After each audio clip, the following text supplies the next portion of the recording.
Hello, I'm David Chaston with 90 at 9, brought to you by interest.co.nz.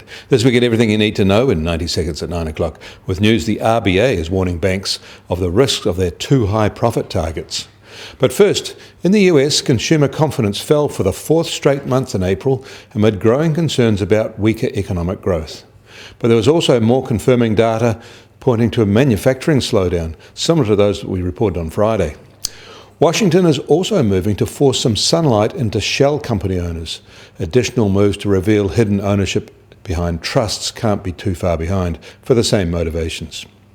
Worldwide and just beneath the surface, there is a desperate scramble for yield occurring. New Zealand's sovereign and similar issues like the LGFA are at the margins of all of this, but are definitely gaining in popularity. US Treasuries are also beneficiaries. The underwriters of these huge regular auctions are needing to take less and less as investors from negative interest rate markets pile in aggressively. Over the weekend, China's central bank relaxed its control over credit card lending rates in a move designed to grow the use of credit cards and encourage consumption.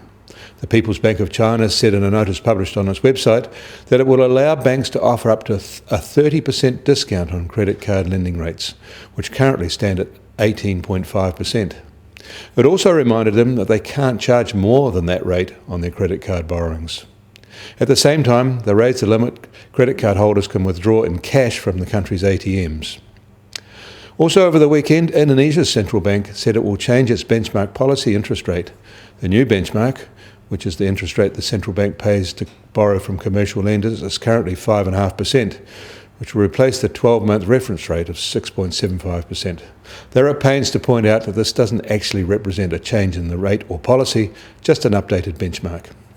And on Friday, the Reserve Bank of Australia warned banks that their return on equity targets, about 15%, encourages poor lending judgment and compromises risk and culture in trying to hit such targets.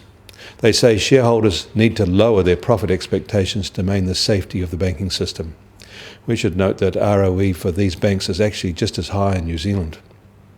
In New York, the benchmark US Treasury 10-year yield is lower today at 1.75%.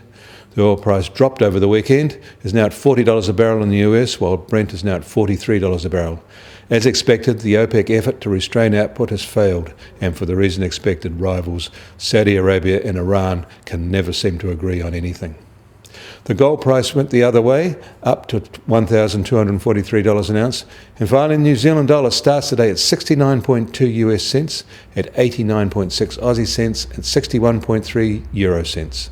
The TWI is now at 72.1 and still tracking within the range it has held all year. I'm David Chaston. That was 90 at 9, brought to you by interest.co.nz.